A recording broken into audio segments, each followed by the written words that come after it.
Welcome everybody to the seasonal diet, eating what our ancestors ate when they ate it, like we were evolved to do. So let's dive into some very cool stuff about how most of our ancient ancestors started cooking. So archaeologists who study these things suggest that the earliest of humans, like Homo habilis, might have started cooking as far back as 1 to 2 million years ago. That's a very long time ago, and that's, theoretical at the end of the day. There's this place called Wonderwerk Cave in South Africa where they basically found burnt bones and plant ashes, leading the scholars to believe that this was a sign of cooking.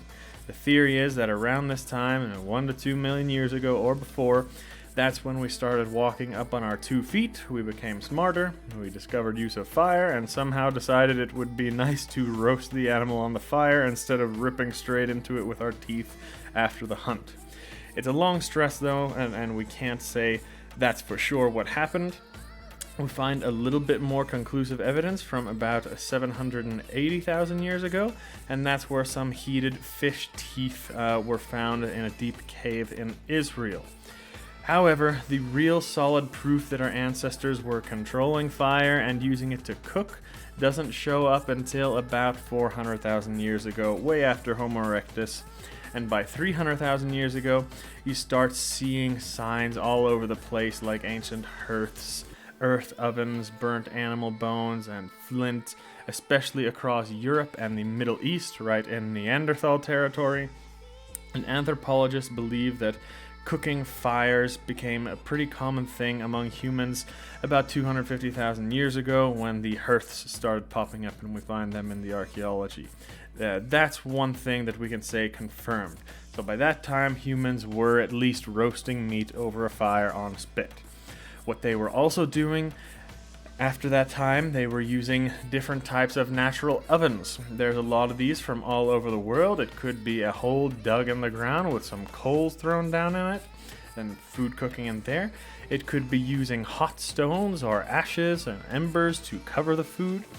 You could see some of these cool cooking videos of people using these things all the way up until today, actually. So besides roasting on a spit over a fire, these natural oven type things will be the oldest methods of cooking that humans have been doing. This lasted for hundreds of thousands of years. Then, one day, a little bit later on in history, something was invented called the pot. Now, the oldest pots we know of were found in a place called Xi'anzhedong in China, and that's dated back to 19,600 years ago. It's likely that the hunter-gatherers there made them out of a natural material, and these pots actually showed signs of being in a fire as they found in the archaeology. Pots for cooking could have been used long before that, but we can't say for sure since these things aren't preserved in the archaeology that well, but they could have been doing this much longer ago than that.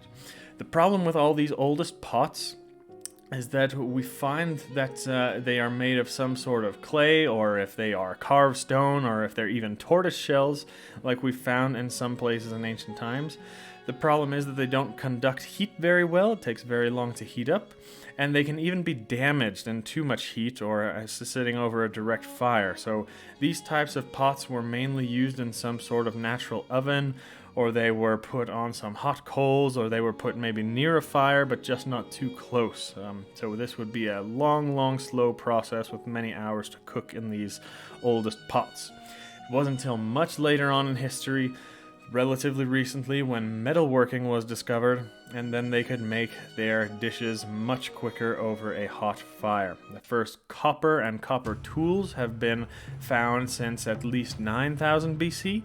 So it's possible that they could have had metal pots back then, but it wasn't actually until the Bronze Age around 3000 BC when metalworking techniques had advanced far enough that it became possible to make specialized cooking pots and cauldrons. Metal cooking pots were superior to pottery in many ways, not just because they were more durable and they could be placed right above the fire without breaking, they were more heat resistant, but they were also easier to clean and could conduct heat more evenly and cook quicker. The downside to metal pots is that they were very expensive to produce in the earliest days, and they were limited to use pretty much only in Europe and the Middle East. and just in limited availability for thousands of years. But it is still the most used and oldest cooking tool that we have, and is still in widespread use today. That's why most of our recipes that we cook here in the Seasonal Diet channel are in the good old-fashioned pot. My favorite method of cooking. It's not just for historical accuracy and other reasons, but it's good for nutrition and convenience too. So, hope you enjoyed this history. Stay tuned for some more history and recipes coming soon.